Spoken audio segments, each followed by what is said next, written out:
You are absolutely worthless to this family. You can't even hold down a simple job. Monsieur. I can't believe you would say that to me. My name is Harlow Bennett, and 1 week after my own brother called me worthless at my parents' dinner table, in front of everyone I loved, I watched his entire world burn down, and I was the one holding the match. If you think you know how this story ends, stick with me because I promise you don't. Not even close. For 29 years I was the quiet Bennett. The one who sat at the end of the table. The one whose accomplishments got a polite nod, while my brother Grant's got a standing ovation. Grant was the golden boy, loud, charming, always about to make it big, with some new business idea funded by our parents' retirement savings. I was just Harlow, the girl who did something with numbers nobody understood. What nobody at that table knew, not my parents, not Grant, not even my own reflection some mornings, was that I had spent 6 years quietly building a financial consulting firm that now managed the very loan holding Grant's restaurant afloat. I wasn't just an accountant anymore. I was the silent hand keeping my brother's failing empire from collapsing. That night, over pot roast and my mother's good china, Grant leaned back in his chair, wine glass in hand, and looked at me like I was something he'd scraped off his shoe. "Let's be honest," he said, smirking at our cousins. "Harlow's never done anything worth talking about. She just processes numbers other people made." The table laughed. My mother didn't correct him. My father just kept eating. I smiled, said nothing, and drove home in silence. But inside, something that had been patient for 29 years finally quietly snapped. To understand what happened next, you need to understand who Harlow Bennett actually was behind the quiet sister mask. While Grant was busy being the family's favorite disappointment dressed up as a success story, I had spent my 20s building something real. After college, I'd taken a boring-sounding job at a regional lending firm, learned everything about commercial credit and restaurant financing, and eventually partnered with a woman named Nadine Ruiz to start our own small consulting/lending firm, Bennett and Ruiz Capital. We were small. We were careful. We were profitable. 3 years earlier, when Grant's first restaurant venture had nearly collapsed, my parents had come to me, not knowing what I actually did, asking if I knew anyone who could help refinance his business loan quietly, without the rest of the family finding out how bad things had gotten. I did know someone. I knew exactly the right person because it was me. Through Nadine and under our firm's name, we restructured Grant's loan. My name never appeared on a single document Grant ever read. My parents believed some anonymous family friend in finance had pulled strings. Grant believed his charm and business genius had saved the day, same as always. For 3 years I had quietly held the paper that kept my brother's restaurant open, extending grace period after grace period, absorbing missed payments, protecting a family that never once thought to ask how their invisible daughter had somehow fixed everything. I never told anyone. I never wanted credit. I just wanted for once to matter. That dinner, Grant made sure I understood I never would. Not to them. I didn't cry that night. I didn't scream, throw anything, or call anyone sobbing.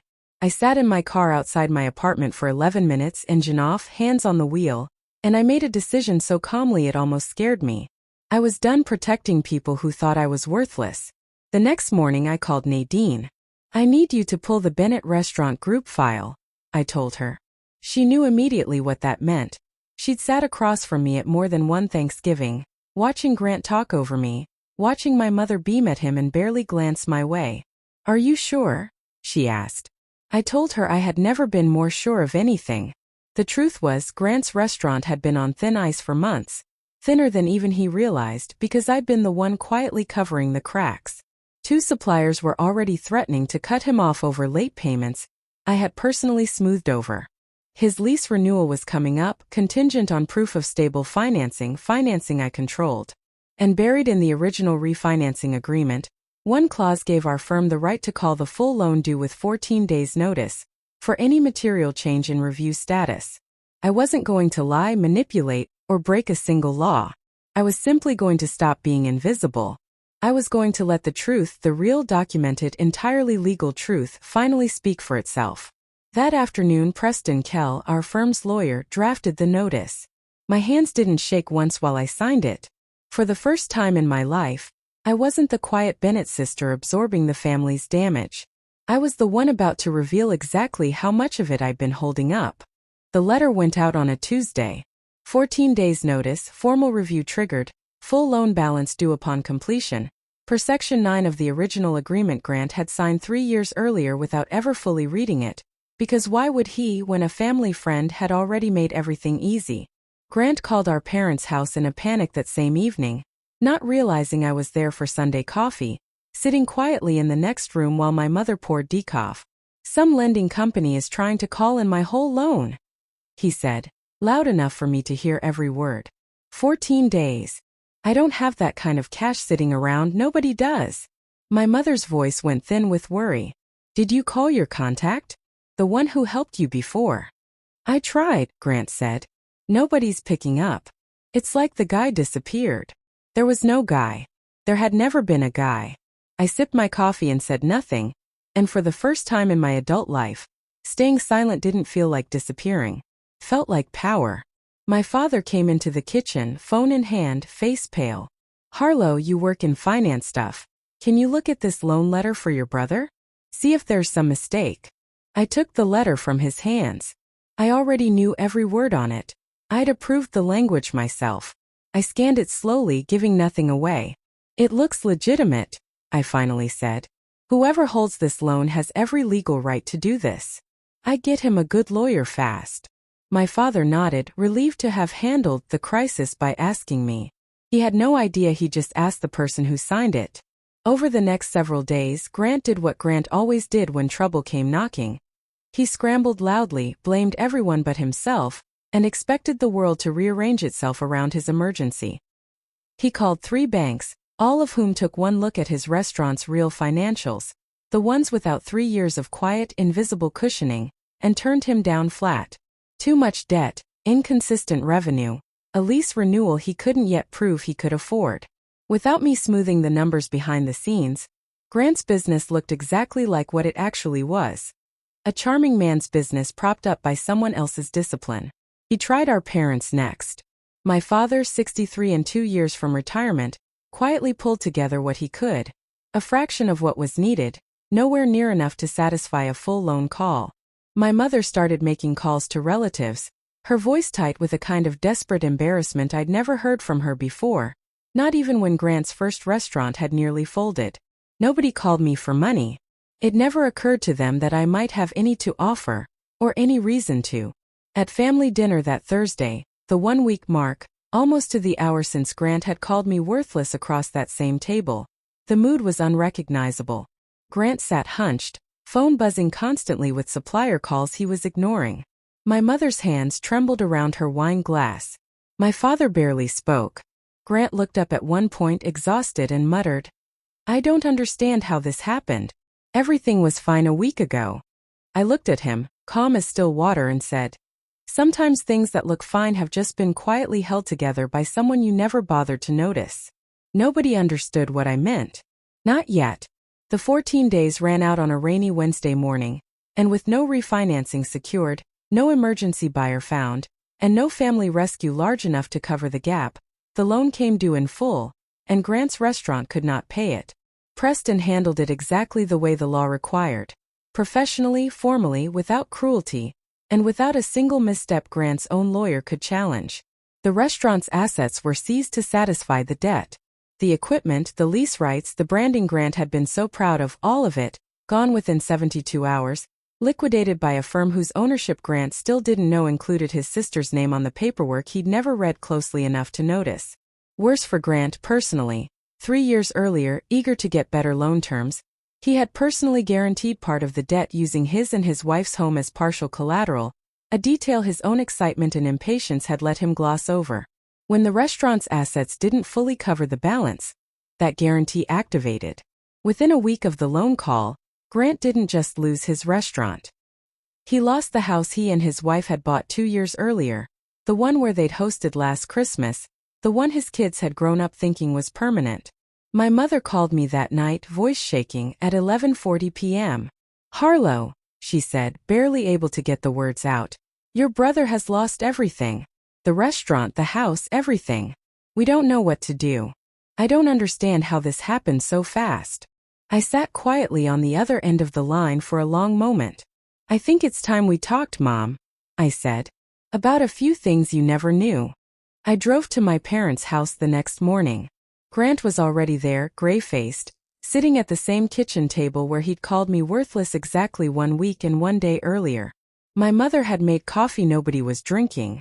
My father stood by the window, arms crossed, looking older than I'd ever seen him. I sat down and calmly, without raising my voice once, told them everything.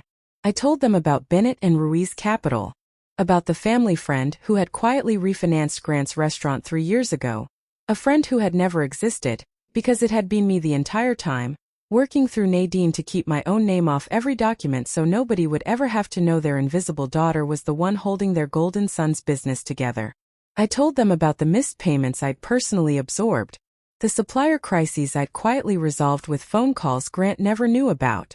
The 3 years of grace periods extended not out of business logic, but out of love for a family that had never once thought to wonder how Grant kept surviving. And I told them why, 1 week after that dinner, I had finally let the loan do exactly what the original contract always allowed it to do. I didn't lie to anyone, I said. I didn't break a single rule.